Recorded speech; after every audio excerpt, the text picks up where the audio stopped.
Monday night raw के ऊपर हमें king and Queen of the Ring tournament के मैचेस दिखाए जाते हैं। भाई रॉ के मैचेस तो क्लियर है भाई, रॉ के लिए आज क्या हुए थे, लेकिन स्मैकडाउन के मैचेस भाई क्लियर ही नहीं कि क्या होने वाले हैं फर्स्ट राउंड में। लेकिन मेंस टूर्नामेंट में सारे मैचेस क्लियर हैं। और भाई जो स्मैकडाउन में भाई एक ही मैच है जिसके लिए मैं बहुत ज्यादा एक्साइटेड हूँ भाई, वो है Randy Orton versus AJ Styles. भाई स्मैकडाउन पर ये होने वाला है भाई, कहीं पोपट ना करवा दे ये लोग, क्योंकि मंडे नाइट रॉ पर तो इन्होंने पोपट कर दिया, क्योंकि मैच होने वाला था Drew McIntyre versus Finn Balor के बीच। लेकिन ड्रू मैकिंटायर भाई मेडिकली क्लियर नहीं है, हम सब जानते हैं, तो इसलिए वो इस मैच को नहीं लड़ सकते, तो उन्हें इस टूर्नामेंट से हटा दिया जाता है। इसके बाद मंडे नाइट रॉ की शुरुआत करती है द जजमेंट डे भाई, और डेमियन प्रीस्ट सीधा कहते हैं कि भाई देखो तुम लोग जो है जे उसो को काफ़ी पसंद करते हो और फ्रांस की जनता भी उसे काफ़ी पसंद करती है, लेकिन कोई फ़ायदा नहीं है, अभी भी मैं तुम्हारा वर्ल्ड हैवीवेट चैंपियन हूँ। और उससे भी बड़ी बात मुझे यहाँ पर कुछ चीज़ें क्लियर करनी है जो बैकलैश में हुआ मैच खत्म होने के बाद। तो फिन बैलर कहते हैं देखो मैं माफ़ी मांगता हूँ, वहाँ पर जो भी कुछ हुआ मैं तुमसे बस माफ़ी मांगता हूँ यहाँ पर। लेकिन डेमियन प्रीस्ट कहते हैं कि नहीं नहीं मैं वो नहीं कह रहा हूँ, मैं बस समझाने की कोशिश करता हूँ कि बैकलैश के बाद हुआ क्या। एक्चुअल में मैं तुमसे माफ़ी मांगना चाहता हूँ क्योंकि मैं ज़्यादा ओवर रिएक्ट कर चुका था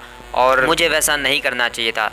तुम दोनों ने मेरे सिर्फ टाइटल को बचाने के लिए वो सब किया और तुम दोनों की वजह से ही अभी मेरे पास ये टाइटल है, तो मैं तुम दोनों को थैंक यू कहना चाहता हूँ। जेडी तुमने काफ़ी सही काम किया और फिन बैलर तुम तो मेरे भाई हो। तो यहाँ पर भाई तीनों गले मिलते हैं और डॉम भी पीछे से आ जाते हैं और वो भी गले मिलते हैं यहाँ पर। तो भाई जजमेंट डे का जो भी प्रॉब्लम थी वो यहाँ से सॉल्ट आउट हो जाती है, क्योंकि भाई Finn Balor versus Damien priest तो इन्हें समर स्लैम तक करवाना है, तो समर स्लैम में करवाना है, तो अभी इतनी जल्दी थोड़ी ना चीज़ों को रश कर सकते हैं भाई। तो इसलिए ये चीज़ें जो है ऐसे ही चलती रहेंगी, ये लोग टूटेंगे फिर जुड़ेंगे और ऐसे ही इनमें दरारें हमें दिखने लगेंगी। उसके बाद जजमेंट डे अपना फाइनल बिजनेस स्टार्ट करती है और कहते हैं कि अब जो है जजमेंट डे फिर से राइज अप करेगी, क्योंकि फिन बैलर प्रिंस बैलर से किंग बैलर बन जाएगा भाई।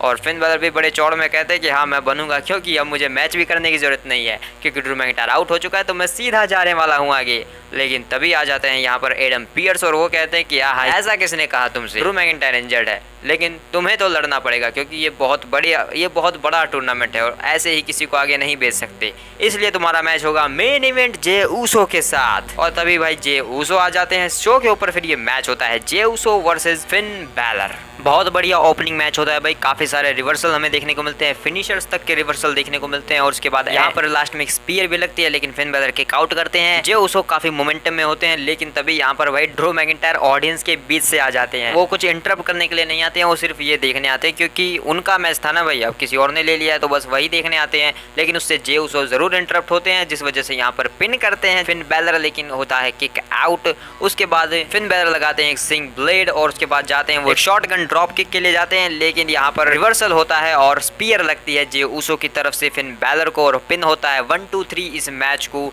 जे ऊसो जीत जाते हैं और ड्रू मैकिंटायर जैसे रिंग में आते हैं तो जे ऊसो निकल लेते हैं भाई, क्योंकि पता है पागल इंसान है भाई ड्रू मैकिंटायर, पता नहीं क्या करेगा, तो इसलिए भाई जे ऊसो अपना ईट करके यहाँ से चले जाते हैं और टूर्नामेंट में वो आगे जा चुके हैं, यानी कि सेकंड राउंड में। इसके बाद भाई ड्रू मैकिंटायर बैक स्टेज जाते हैं, एडम पियर्स से बात करते हैं कि आखिर ये सब हो क्या रहा है। देखो मैं जे ऊसो के बारे में बात नहीं कर रहा हूँ कि तुमने उसे मैच दिया वो जीत गया, नहीं, मैं बात कर रहा हूँ सीएम पंक की, उसने मेरा हाथ तोड़ा लेकिन वो फिर भी यहाँ पर आता है और क्या बकवास चीजें करते रहते हो यहाँ पर, तुम उसके लिए कुछ करते क्यों नहीं तुम सीएम पंक के साथ। और एडम पियर्स कहते हैं कि तुम्हारी प्रॉब्लम क्या है, तुम्हारा हाथ टूटा हुआ है, तुम्ही ने कहा तुम लड़ नहीं सकते, इसलिए मैंने मैच में किसी और को दे दिया, इसमें दिक्कत क्या है, तुम्ही ने तो कहा था ये बात। और ड्रू मैकिंटायर कहते हैं कि मुझे समझ नहीं आती तुम्हारी बकवास बातें, मैं चला यहाँ से, मुझे नहीं रहना इन पागलों में। और ड्रू मैकिंटायर यहाँ से चले जाते हैं, लेकिन ड्रू मैकिंटायर जैसे ही जाते हैं भाई अपनी सुपर कार में बैठकर, पीछे से सीएम पंक आ जाते हैं अपनी येलो कार में बैठकर, और सीएम पंक पूछते हैं और ड्रू मैकिंटायर कहाँ है, तो एडम पियर्स कहते हैं कि वो तो अभी भी चला गया, मतलब तुम आए और वो चला गया। तो सीएम पंक कहते हैं अब मैं क्या करूंगा, चलो कोई बात नहीं, जाकर मैं मजे करता हूँ अरीना के साथ। तो भाई सीएम पंक चल देते हैं अरीना के साथ मजे करने के लिए, लेकिन रास्ते में उन्हें चैट गेबल मिलते हैं और चैट गेबल से वो हैंडशेक करते हैं। भाई चैट गेबल एक हील कैरेक्टर में और सीएम पंक उससे हाथ मिला रहा है, सीएम पंक भी हील कैरेक्टर बनने वाला है भाई कुछ भी हो सकता है। वेल भाई बैक स्टेज था तो कुछ ज़्यादा कह नहीं सकते, लेकिन यहाँ पर सीएम पंक अपनी एंट्रेंस करते हैं, उसके बाद अपना प्रोमो कट करते हैं और यहाँ पर सिंपली वो यही कहते हैं कि देखो आया तो मैं यहाँ पर इसलिए था ताकि मैं ड्रू मैकिंटायर की बैंड बजा सकूँ, लेकिन ड्रू मैकिंटायर तो यहाँ से जा चुका है, लेकिन मैं जानता हूँ वो कैसा गधा इंसान है, वो जाते जाते एक्स ही चला रहा होगा, यानी कि ट्वीट कर रहा होगा कहीं ना कहीं पर, तो तुम लोग उसे ट्वीट करो, तुम सब उसे ट्वीट करो और उसे कहो कि सीएम पंक यहाँ पर है और वो वापस ज़रूर आएगा, चलो करो उसे ट्वीट, तब तक हम यहाँ पर वेट करते हैं। मेरा इरादा तो यहाँ पर 5 मिनट 46 सेकंड रुकने का था, लेकिन अब ड्रू मैकिंटायर की वजह से हमें ज़्यादा देर तक इंतजार करना पड़ेगा। तो कोई बात नहीं, मैं तुम्हें कहानियाँ सुनाता हूँ। तो कहानी ये है कि भाई मैं अपना रिटर्न करता हूँ मस्त भाई सर्वाइव सीरीज में, मैं रॉयल रंबल तक जीतने वाला होता हूँ, लेकिन फिर मुझे एक इंजरी हो जाती है। और वो इंजरी किसकी वजह से होती है? वो होती है ड्रू मैकिंटायर की वजह से। तो पहले तो उस गधे ने मेरा मेन इवेंट छीन लिया मुझसे, रेसलमेनिया मूवमेंट छीन लिया मुझसे, और उसके बाद उस गधे ने क्या किया, उसने खुद का भी मूवमेंट खुद ही बर्बाद कर दिया। और अब वो सिर्फ वही कर रहा है जो मैं करता रहता हूँ, लेकिन वो इतना पागल हो चुका है कि वो कुछ ज़्यादा ही मुझे कॉपी करने लगा है। मुझे इंजरी हुई तो खुद को भी इंजरी करवा के बैठ गया है, यानी कि वो एक पागल इंसान बन चुका है और वो क्या कर रहा है उसे खुद भी नहीं पता है। तो भाई CM पंक यहाँ पर पूरी बेइज्जती करते हैं ड्रू मैकिंटायर की, और लास्ट में वो इंतज़ार करते करते चले ही जाते कि ड्रू मैकिंटायर तो आने नहीं वाला, तो चलो निकल लेते हैं भाई यहाँ से। तो बस लास्ट में ड्रू मैकिंटायर यही कहते हैं कि अब जब भी मुझे ड्रू मैकिंटायर मिलेगा तो मैं उसके हाथ के साथ उसका मुंह भी तोड़ने वाला हूँ। तो भाई ड्रू मैकिंटायर वर्सेस CM पंक भाई बहुत बढ़िया चल रहा है और आगे भी बहुत बढ़िया चलेगा आई थिंक। और जब ये दोनों आपस में लड़ेंगे क्लैश एट द कासल में भाई, आई होप कि भाई क्लैश एट द कासल या फिर king and Queen of the ring में ही इन दोनों की जो फाइट है वो होने वाली है, क्योंकि बहुत जल्द ये दोनों आपस में लड़ने वाले हैं। मुझे नहीं लगता कि ये चीज़ें समर स्लैम में ही जाकर ये सीधा लड़ेंगे, क्योंकि जिस तरीके से स्टोरी चल रही है तो आई होप कि अगले 2-3 PPV में ही ये लोग जो है लड़ने वाले हैं। या फिर किंग, अगर ड्रू मैकिंटायर अच्छे से फिट हो जाते हैं तो king and Queen of the ring में ही शायद इनका मैच होने वाला है। पहले इसके बाद बैक स्टेज में जो है जजमेंट डे अपनी बैठक बिठाई होती है और ड्रू मैकिंटायर और फिन बेलर अपना मैच हार चुके हैं, तो उसके बारे में बात कर रहे थे। तो डेमन प्रीस्ट ने समझा रहे थे कि कोई बात नहीं, तुम हार गए, अगली बार जीत जाओगे, कोई दिक्कत वाली बात नहीं, और जेडी तुम चीज़ों को जरूर संभाल लो जो भी तुम्हारे साथ चल रहा है। लेकिन तभी भाई डॉम पता नहीं किस किस को उठा के ले आता है, इस बार कार्लिटो को उठा लाता है और देखो ये रहा नया जजमेंट डे का मेंबर। और डेमन प्रीस्ट कहते हैं कि तू चुप कर, और कार्लिटो मैं भूला नहीं हूँ कि तूने क्या किया था, तूने मेरे टैग टीम मैच को 1 साल पहले कैसे बर्बाद किया था पिछली बार, मुझे सब याद है, ठीक है, तूने खुद का डेब्यू करवाया था लेकिन मेरी ऐसी तैसी। तो कार्लिटो कहते हैं कि देख भाई वो सब पुरानी बातें हैं, अब ये अलग चीजें हैं, तुम्हें मेरी मदद चाहिए और मुझे तुम्हारी, बस इतनी सी बात है और कुछ नहीं। इसके बाद कार्लिटो यहाँ से चले जाते हैं और डॉम भी जो उसके साथ चले जाते हैं। जेडी भाई अपनी ही कुछ अलग लैंग्वेज में कुछ भी बकवास करते रहते हैं भाई यहाँ पर, और डेमन प्रीस्ट वो सुनकर ज्यादा खुश तो नहीं होते हैं। भाई ये डॉम किसी को भी उठा लाता है जजमेंट डे में ज्वाइन करवाने के लिए, पता नहीं भाई डॉम करना क्या चाहता है। वेल इसके बाद जो है शो के ऊपर डैमेज कंट्रोल आता है, क्योंकि ईओ स्काई का वुमेन्स जो king queen of the Ring tournament होने वाला है उसका पहला मैच होता है नतालिया वर्सेस ईओ स्काई के बीच। और ईओ स्काई इसमें लास्ट में अपना फिनिशर टॉप रोप से मूल सॉफ्ट लगाकर इस मैच को जो है जीत जाती है और टूर्नामेंट में आगे निकल जाती है, सेकंड राउंड में अपने आप को क्वालिफाई कर लेती है। इसके बाद जो डकोटा का है वो अपना प्रोमो कट करती है और वो कहती है कि डैमेज कंट्रोल अब रुकने वाला नहीं है, वुमेन्स टैग टीम चैंपियनशिप को हम दोबारा वापस लाएंगे अपनी टीम में, और आस्का जो है वो लड़ नहीं सकती है टूर्नामेंट में, तो उसकी जगह पर अब मैं लड़ने वाली हूँ। यानी कि डकोटा का जो है वो रिप्लेस कर देती है आस्का को भी तो नहीं निकाल दिया ना उन्होंने डैमेज कंट्रोल से, भाई कुछ भी हो सकता है भाई, इनके ऊपर डकोटा के ऊपर भरोसा मत करना भाई। ये डकोटा का है भाई, वुमेन्स डिवीजन में रैंडी ऑर्टन है भाई, हाँ जिसके ऊपर भरोसा करना इम्पॉसिबल है भाई, करना ही मत भाई कोई इसके ऊपर भरोसा, इतने धोखे दिए भाई आज तक इसने पता नहीं किन किन बंदियों को। वेल बैक स्टेज में कैथेकली रिकोशेट का इंटरव्यू लेती है क्योंकि उनका मैच है टूर्नामेंट में, तो उसी के बारे में उनसे पूछ रहे थे, लेकिन तभी पीछे से ब्रॉन स्ट्रोमन आते हैं, भाई कहाँ है तू, और रिकोशेट और ब्रॉन स्ट्रोमन क्योंकि भाई पहले टीम में थे तो दोनों एक दूसरे को देखकर काफी खुश होते हैं, हग करते हैं, और ब्रॉन स्ट्रोमन जो है रिकोशेट को समझाते हैं कि देखो ब्रॉन स्ट्रोमन तो ऐसे ही चलता रहेगा, लेकिन रिकोशेट आज तुम्हारा मोमेंट है, जाओ जाकर सबको दिखा दो कि तुम में कितना दम है। पहले इसके बाद भाई आल्जा ड्रैगनोव भाई अपनी एंट्रेंस करके आते हैं, और भाई इसके एंट्रेंस देख के मुझे भाई ऐसा लगा जैसे सेथ रॉलिंस भाई थोड़ा सा डार्क इविल कैरेक्टर करके और फास्ट फॉरवर्ड में अपनी एंट्रेंस कर रहे हो सच में भाई। वेल वैसे इनका मैच होता है रिकोशेट के बनाम दूसरा match men's King and Queen of the Ring tournament का दूसरा मैच होता है रिकोशेट वर्सेस ड्रैगनोवा के बीच मेंस डिवीजन से, रिकोशेट वर्सेस आइजा ड्रैगनोवा। और भाई क्या मैच था ये, मतलब भाई जिसे प्रोफेशनल रेसलिंग मैच जिसे तुम कह सकते हो ना, वो एक्चुअल में भाई ये था भाई वो मैच। दोनों ही भाई पलटवार कर रहे हैं, अपने मूव्स को कंप्लीट भी कर रहे हैं, किक आउट्स हो रहे हैं, और भी भाई पता नहीं क्या क्या चीज़ें भाई, स्प्रिंग बोर्ड मूव्स भाई, टॉप रोप से मूव्स, हर एक चीज़ भाई इस मैच में थी भाई, मतलब भाई पूरा बढ़िया मैच भाई एकदम। वेल एंड में यहाँ पर आइजा ड्रैगनोवा जो है एक पावर बॉम्ब लगाते हैं, उसके बाद भाई भागकर हवा में उड़कर एक घुसा देकर मारते हैं रिकोशेट के चेहरे पर। उसके बाद एक और बार यही मूव लगाने के लिए चाहते हैं, लेकिन इस बार रिकोशेट करते हैं पलटवार, एक कोड रेड लगाते हैं, उसके बाद पिन करते हैं 1-2, लेकिन होता है किक आउट। उसके बाद रिकोशेट जाते हैं टॉप रोप से अपना फिनिशर मूल शॉट लगाने के लिए, लेकिन आइजा ड्रैगनोवा यहाँ पर आते हैं, पलटवार करते हैं और ऊपर से लगा देते हैं एक सुपरप्लेक्स। उसके बाद अपना फिनिशर को पूरा करते हैं, और इस बार ये जो भागकर वो मुक्का लगाया था भाई, आई थिंक इसका नाम क्या है भाई, एच बॉम्ब या फिर मास्कलो ऐसा कुछ नाम है भाई इस फिनिशर का, अभी मुझे ढंग से याद नहीं है, लेकिन भाई ये लगाने के बाद रिकोशेट हो जाते हैं धराशायी। 1 2 3 पिन होता है और आइल्जा ड्रैगनोवा जो है अपने आप को क्वालिफाई कर लेते हैं अगले राउंड के लिए king of the Ring tournament में। लेकिन मैच खत्म होने के बाद वो जो है रिकोशेट को स्पोर्ट्समैन स्पिरिट दिखाते हैं और उनके साथ हैंडशेक करते हैं और जो पूरा अरीना है भाई वो इस मैच में दिस इज ऑसम के नारे भी लगा रहा होता है। और अरीना की बात करें तो भाई अब फ्रांस जैसा माहौल तो तुम्हें हर जगह देखने को नहीं मिलेगा और वो भी अमेरिका में तो बिल्कुल भी नहीं भाई। वैसे स्टार्टिंग में जेउसो की एंट्रेंस में लोग काफ़ी ज़्यादा उत्तेजित हो गए थे लेकिन अब नहीं भाई। इसके बाद शो के ऊपर वुमेन्स डिवीजन से King and Queen of the Ring tournament का मैच देखने को मिलता है। Zoey Stark versus Ivy Nile. End में यहाँ पर जोई स्टार्क अपना फिनिशर लगाकर जोई स्टार्क यहाँ पर जीटीएस लगाकर पिन करके 1 2 3 इस मैच को जीत जाती है और वो जो है अपने आप को क्वालिफाई कर लेती हैं अगले राउंड के लिए queen of the Ring tournament में। इसके बाद बैक स्टेज में एक फनी सेगमेंट भाई R-Truth है भाई तो फनी क्यों नहीं होगा। तो वो जो है एडम पियर्स से एक मैच के बारे में बात कर रहे होते। उन्होंने सोचा है कि उन्हें उनके अपोनेंट मिल चुके हैं जो कि एक बहुत बढ़िया टीम है भाई और उसके कोच को वो यहाँ पर बुलाते हैं जिनका नाम है डैन हार्लियो जो कि एक बास्केटबॉल टीम के कोच है भाई। और ऑसम ट्रुथ जो है उनके सामने डिफेंड करेगी अपनी चैंपियनशिप को। एक बास्केटबॉल टीम के सामने भाई WWE टैग टीम टाइटल्स जो है डिफेंड होंगे वो भी एक मैच में।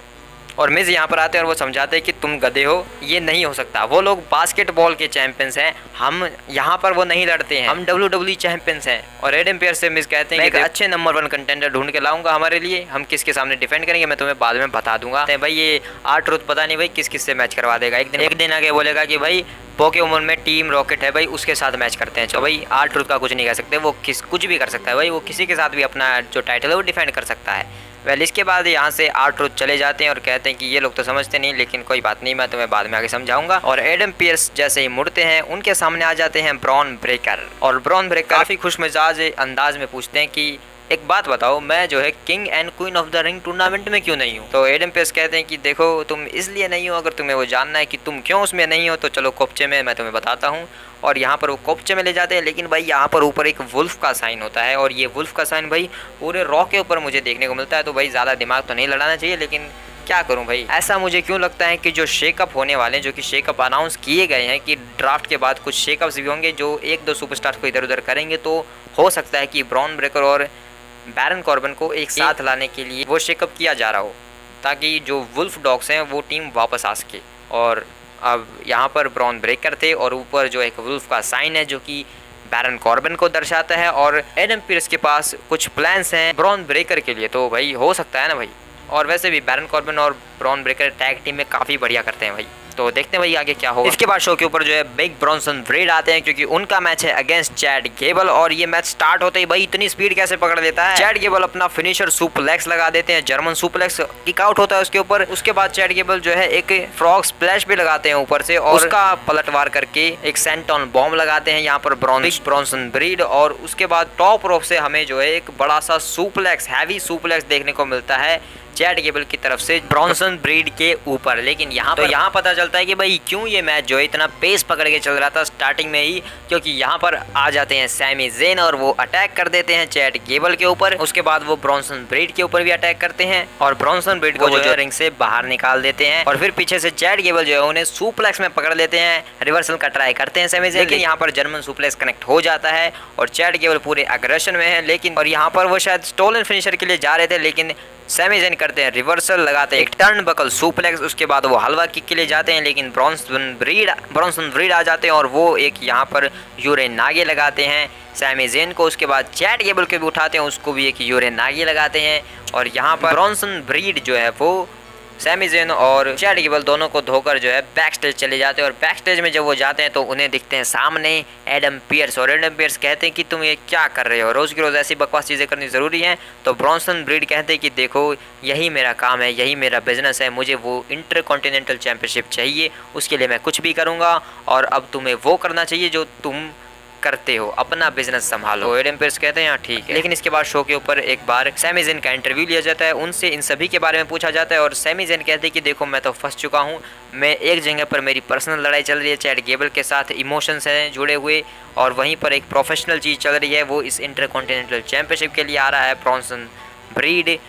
तो यहाँ पर सिर्फ एक ही चीज़ है, वो है एक ट्रिपल थ्रेट मैच। तो king and Queen of the ring में होगा ये मैच। और सैमी ज़ेन भाई यहाँ से इस मैच को ऑफिशियल कर देते हैं, एक triple threat match at king and Queen of the ring for the intercontinental championship. इसके बाद शो के ऊपर बेकी लिंच आती है और माइकल कॉल उन्हें इंट्रोड्यूस करते हैं। माइकल कॉल जो है अरीना रिंग के अंदर बुलाते हैं बेकी लिंच को। और भाई ये माइकल कॉल को मतलब ये बताओ कि बुलाया क्यों है भाई, मतलब यहाँ पर हम ये सुनने के लिए बैठे हैं कि बेकी लिंच ने आउटफिट की फ़ोटो खींचकर डाली है इंस्टाग्राम के ऊपर, तो वो उसका एनालाइज करवा रहे हैं कि ये हैट कैसी ऐसी क्यों है, ये ऐसे ये कपड़े ऐसे क्यों हैं।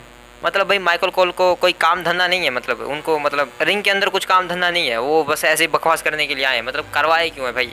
वेल उसके बाद यहाँ पर मेन बात स्टार्ट होती है कि आप अपने बारे में बताइए, आप चैंपियन बन चुकी है, क्या सोचती हैं। तो बेकी लिंच कहती हैं कि देखो यहाँ पर मैं चैंपियन बन चुकी हूँ और उसके बाद जो है काफ़ी सारे पीछे लोग हैं जो मेरे मुँह पर थप्पड़ मारना चाहते हैं क्योंकि मैं चैंपियन हूँ और पीछे काफ़ी सारा बड़ा टैलेंट है। NXT से काफ़ी लोग आए हैं और मैं समझ सकती हूँ कि वो ऐसा क्यों करना चाहते हैं, वो मेरे मुंह के ऊपर थप्पड़ क्यों मारना चाहते हैं, क्योंकि जब 10 साल पहले मैं आई थी तो मैं भी NXT से यहाँ पर आई थी, मैंने अपने आप को बनाया और पीछे काफ़ी सारा टैलेंट है जो यहाँ पर आना चाहता है। और रेसलमेनिया की बात करो तो वहाँ पर वही जीता जो जीतना चाहिए था, लेकिन उसके बाद अब मैं चैंपियन हूँ। लेकिन तभी यहाँ पर इंटरप्ट करती है लिव मॉर्गन और लिव मॉर्गन कहते हैं कि तुम सबका नाम ले रही हो लेकिन मेरा क्यों नहीं, मेरी वजह से तुम यहाँ पर चैंपियन हो और तुम मुझे एक चैंपियनशिप मैच देने वाली थी ना, उसका क्या हुआ। तो बेकी लिंच कहती हैं कि हाँ ठीक है, तुम्हें साबित करने का मौका मिलेगा king and the queen of the ring में, आ जाना मेरे सामने। और लिव मॉर्गन कहते हैं कि हाँ ज़रूर आऊँगी और तुमसे तुम्हारा टाइटल ले लूँ। लेकिन तभी यहाँ पर जो है डैमेज कंट्रोल आ जाते हैं। ईयो स्काई, डकोटा काई और कायरी सेन। डकोटा काई बकवास करते हुए आ रही होती हैं जिसमें भाई घंटा इंटरेस्ट नहीं मुझे, तो उसके बाद ये जो है घेर लेती हैं बेकी लिंच और लिव मॉर्गन को रिंग के बीचों बीच। और लिव मॉर्गन और बेकी लिंच जो है यहाँ पर एक टीम अप करते हुए नजर आते हैं कि अगर ये तीनों रिंग में आएंगी तो हम दोनों मिलकर इसे धो देंगे। लेकिन लिव मॉर्गन जो है पतली गली देखकर निकल लेती हैं और कहती हैं कि ये मेरा काम नहीं है, ये तुम्हारी प्रॉब्लम है, तुम सुधारो। और इसके बाद बेकी लिंच को धोने लगते हैं यहाँ पर डैमेज कंट्रोल बुरी तरीके से रिंग के अंदर। लेकिन तभी यहाँ पर आती हैं कायरिया वेलकेरिया और बेकी लिंच को बचाती हैं डैमेज कंट्रोल से और डैमेज कंट्रोल को यहाँ से मार पीट कर निकाल देती हैं। भाई कायरिया वेलकेरिया वो सुपरस्टार है जिसका नाम अभी अभी बेकी लिंच ने लिया था प्रोमो के दौरान, और वो उन्होंने जो है NXT चैंपियनशिप के लिए बेकी लिंच को हराया था। भाई पिछले साल की बात है, जब बेकी लिंच NXT चैंपियन थी तो कायरिया वेलकेरिया ने ही उन्हें हराया था उस चैंपियनशिप के लिए और नई चैंपियन बनी थी। तो इसके बाद भाई कायरिया वेलकेरिया का मैच होता है अगेंस्ट डकोटा काई, जो कि एक king and Queen of the Ring tournament में ही आता है। ये मैच होता है लेकिन यहाँ पर भाई लास्ट में कायरिया वेलकेरिया ही जीत जाती है भाई, अपना एक अजीब सा फिनिशर लगाकर, एक एटीट्यूड एडजस्टमेंट जैसा एक फिनिशर लगाकर जो है इस मैच को कायरिया वेलकेरिया जीत जाती हैं और अपने आप को इस टूर्नामेंट में आगे के लिए क्वालिफाई कर लेती है। तो भाई डकोटा काई बातें तो बड़ी बड़ी करती हैं लेकिन काम कुछ नहीं करते हैं, एक मैच तक नहीं जीत सकती भाई, डैमेज कंट्रोल के ऊपर भरोसे पे टिकी हुई है भाई, यहाँ पर कोई नहीं आता है भाई इंटरफ करने के लिए। ऐसा ही कहना है भाई ऑफिशियल्स का तो कि king and Queen of the Ring tournament में कोई भी किसी को भी इंटरप्ट नहीं कर सकता। लेकिन एंड में क्या होता है भाई, तो इसके बाद भाई एक हाइप क्लिप दिखाई जाती है कोफी किंगस्टन की, और कोफी किंगस्टन उसमें कहते हैं कि वैसे तो यहाँ पर मेरे भाई को होना चाहिए था ज़ेवियर वुड्स को, और वो जो है अपने डिफेंड करता, अपने क्राउन को यहाँ पर डिफेंड करता, लेकिन नहीं, गुंथर ने वो नहीं होने दिया। उसने जो है पिछले हफ्ते ज़ेवियर वुड्स को बुरी तरीके से इंजर्ड कर दिया और अब वो मेडिकली क्लियर नहीं है, और ऐसे में मुझे बदला लेने के लिए गुंथर से लड़ना चाहिए था, लेकिन नहीं, मैं लड़ने वाला हूँ रे मिस्टीरियो से अगले हफ्ते। तो मेरे भाई का बदला लेने के लिए और उसकी इज्जत को बचाने के लिए मैं जो है king and Queen of the Ring tournament को जरूर ऐसी बातें करते हैं भाई कोफी किंगस्टन। वेल भाई शो के दौरान जैकी रेडमोन शेमस का भी इंटरव्यू लेती हैं और उनसे पूछती हैं गुंथर और जो उनका मैच होने वाला ऑब्वियसली उसके बारे में। तो शेमस यहाँ पर सिंपली कहते हैं कि देखो ना गुंथर मुझे पसंद करता है और ना ही गुंथर को मैं पसंद करता हूँ, ऐसे में हम जो एक बैंगर पे बैंगर मैच दे सकते हैं आराम से। और गुंथर भी यही कहते हैं कि देखो वो बैंगर पे बैंगर देना चाहता है, लेकिन मैं बस उसे तोड़ मरोड़ कर सिखाऊंगा कि असली किंग ऑफ द रिंग कौन है और फिर मैं बनूंगा किंग गुंथर। इसके बाद गुंथर जो है अपनी एंट्रेंस करते हैं शो के ऊपर और लुडविग केजर को समझाते हैं कि उन्हें क्या करना है मैच के दौरान। मेन इवेंट में ये मैच होता है Gunther versus Sheamus, king and Queen of the Ring tournament का मंडे नाइट रॉ का आज का लास्ट मैच भाई, यानी कि मेन इवेंट है तो भाई आखिरी मैच होगा। और फिर हमें ये जो मैच देखने को मिलता है ये काफी भाई बैंगर मैच तो मैं नहीं कहूंगा इसे, क्योंकि थोड़ा सा ऊपर नीचे हो गया था भाई, उस लेवल तक नहीं गया भाई जैसा जो क्लैश एट द कासल में हमें देखने को मिला था, लेकिन जितना भी हुआ भाई वो भी काफ़ी बढ़िया था भाई, इंप्रेसिव था काफ़ी। मैच में भाई आई थिंक कि भाई 17 बार ढोल बजता है, गुंथर की तरफ से भाई पावर बॉम्ब्स देखने को मिलते हैं, लैरियट्स देखने को मिलते हैं, और शेमस की तरफ से भाई फाइट नॉइसेस और भाई उसके साथ एक कैलेटिक क्रॉस तक देखने को मिलता है भाई, और क्या चाहिए। इसके अलावा भाई देखो ऑफिशियल्स ने तो कहा कि भाई कोई इंटरप्शन नहीं होगी, लेकिन भाई लुडविग केजर गुंथर ने कहा था कि तुझे कुछ करना है। तो लुडविग केजर यहाँ पर रिपीट करने का ट्राई करते हैं जो जेवियर वुड्स के साथ उन्होंने किया था। गुंथर ने भाई मैच में उन्हें जो इंजरी दी है वो रोप्स में फंसाकर यहाँ पर शेमस के साथ भी वैसा ही करने का ट्राई करते हैं। उनका पैर जो है रोप्स में फंसाते हैं, गुंथर उसके ऊपर अटैक करते हैं, लेकिन भाई एक बार हो गया, रेफरी ने नहीं देखा, चलो ठीक है। भाई ये लुडविग केजर भाई क्या समझता है कि जो रेफरी है वो महाबेवकूफ़ है? नहीं भाई, रेफरी बेवकूफ़ होते हैं लेकिन महाबेवकूफ़ नहीं होते।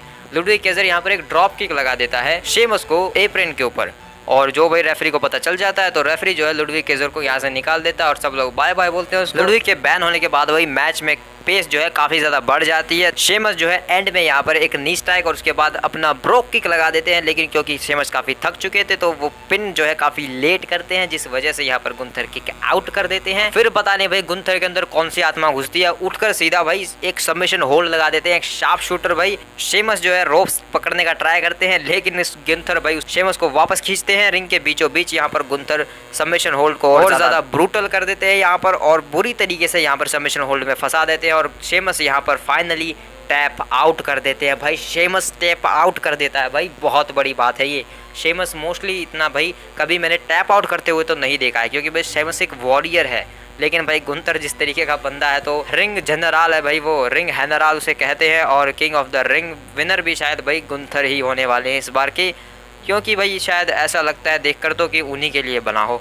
राउंड गुंथर यहाँ पर अगले king and the queen of the Ring tournament में आगे चले जाते हैं सेकंड राउंड के लिए, और अगर ये फाइनल भी चले जाएंगे तो भी भाई कोई हैरानी की बात नहीं होगी। लेकिन क्या गुंथर वर्सेस आइजा ड्रैगनोवा का मैच हमें देखने को मिलेगा? भाई क्वाइट इंटरेस्टिंग चीज़ भाई ये, क्योंकि आइजा ड्रैगनोवा वो बंदा है जिसने NXT UK चैंपियनशिप के लिए गुंथर को बहुत बड़ी टक्कर दी, भाई काफ़ी ज़्यादा इंटरेस्टिंग स्टोरी लाइन बिल्ड कर सकती है आइजा ड्रैगन वर्सेस गुंथर के बीच भाई। और वो जो मैच होगा वो भाई बैंगर, और भाई बैंगर से भी बैंगर, पता नहीं उसके ऊपर भी आफ्टर बैंगर कुछ होता है, तो वो चीज़ गुंथर वर्सेस आइजा ड्रैगनोवा का मैच हमें दे सकता है। तो वो तो भाई होगा जब होगा तब देखेंगे, जो कि कभी ना कभी तो ज़रूर होगा, भले आज ना हो, टूर्नामेंट में ना हो, चाहे उस टूर्नामेंट के बाद होगा भाई, लेकिन ज़रूर होगा। तो भाई शो तो यहाँ पर ख़त्म हो जाता है, लेकिन भाई शो में जब ड्रू मैकिंटायर शो को छोड़कर गए थे तो वहाँ पर हमें एक टीज़ देखने को मिला था अंकल हाउडी का QR कोड भाई। और QR कोड भाई ये ड्रू मैकिंटायर के साथ ही क्यों मिल रहा है भाई ये QR कोड हमें? क्योंकि जब भी ड्रू मैकिंटायर होते हैं तब हमें ज़्यादातर QR कोड देखने को मिल रहा है। कई ड्रू मैकिंटायर भी तो के अंकल हाउडी को ज्वाइन तो नहीं करने वाले भाई, क्या पता भाई, कुछ भी हो सकता है। वेल भाई अगर उस QR कोड को स्कैन करोगे तो काफ़ी सारे ग्लिचेस और एक गुफा देखने को मिलेगी, और फिर हमें कुछ शब्द देखने को मिलेंगे। ड्रिंक फ्रॉम हिज सफरिंग, भाई उसकी सफरिंग से पी लो, ये कैसा शब्द है भाई? और अब भाई ये उसी में आता है भाई, और अब तुम्हें डाउट है, तुम्हें हम पर शक है, लेकिन बहुत जल्द बट सून हम सबको एक मौका मिलने वाला है, और ऐसे ही मौका मिलने वाला है। बहुत सारे आ जाते हैं, कबूतर उड़ने लगते हैं, लेकिन लास्ट में भाई उस क्लिप में अंकल हाउडी का भाई छोटा सा नीचे का हिस्सा हमें देखने को मिलता है। और इसके बाद भाई काफ़ी सारी रिपोर्ट्स ये निकल कर आई हैं कि अंकल हाउडी की स्टोरी लाइन में जो बंदे हम एक्सपेक्ट कर रहे थे वो नहीं होने वाले। Erick Rowan, Braun Strowman, Alexa Bliss, वो सब नहीं होने वाले भाई, और ही कोई होने वाले। और सबसे बड़ा नाम भाई डेक्स्टर लूमिस और निकी क्रॉस का है भाई। तो इन दोनों का तो भाई समझ में आता है, क्योंकि इन दोनों की हरकतें ही ऐसी हैं कि भाई ऐसा लगता है कि ये दोनों तो अंकल हाउडी के ही काबू में है, क्योंकि भाई निकी क्रॉस का तो पता नहीं कहाँ घूमती रहती थी पीछे, और कब से पता नहीं भाई कहाँ गायब हो चुकी है। और डेक्स्टर लूमिस भी भाई वो रिलीज नहीं हुए WWE से, वो बस टेलीविजन से ऑफ है और पता नहीं पीछे कहाँ बैठे हुए हैं। तो भाई वो भी उनका भी भाई सेंस बनता है अंकल हाउडी की स्टोरी लाइन में। लेकिन अगर कोई मुझसे कहेगा कि जॉनी गर्गानो और कैंडिस लरे भी ज्वाइन करने वाले हैं, तो ये भाई इसका कोई सेंस नहीं बनता हुआ नज़र आ रहा मुझे। हालांकि कैंडिस लरे के हाव भाव बदल चुके हैं, लेकिन इतना भी नहीं भाई। लेकिन इन रिपोर्ट्स ने भाई अंकल हाउडी की स्टोरी लाइन को जो है जैसा हम प्रेडिक्ट कर रहे थे उससे थोड़ा सा अनप्रेडिक्टेबल बना दिया गया है उसके मेंबर्स को लेकर। वेल भाई अगले मंडे नाइट रॉ के लिए जे उसो वर्सेस आइजा ड्रैगनोवा का मैच होने वाला है, और coffee Kingston versus Rey Mysterio का मैच होगा, जो जीतेगा गुंथर से लड़ेगा। वेल्केरिया वर्सेस जोई स्टार्क का मैच भी होने वाला है अगले ही मंडे नाइट रॉ के ऊपर, और सेलिना वेगा वर्सेस सेना बेसलर का ही मैच होगा, जो जीतेगा वो ईओ स्काई से लड़ेगा।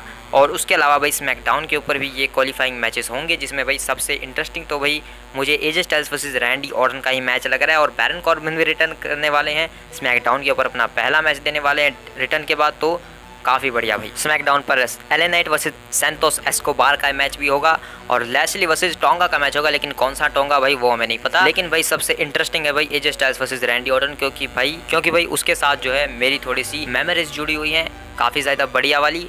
AJ Styles versus Randy Orton. AJ Styles champ होते थे, रैंडी ऑर्टन चैलेंज करते थे और वो जो स्टोरी लाइन थी, वो जो मैचेस थे वो काफ़ी परफेक्ट थे। तो भाई उनको फिर से विटनेस करेंगे इन दोनों के भाई नए कैरेक्टर्स के साथ, वो सब चीज़ें वापस देखने को मिलेंगी, तो काफ़ी मज़ा आएगा।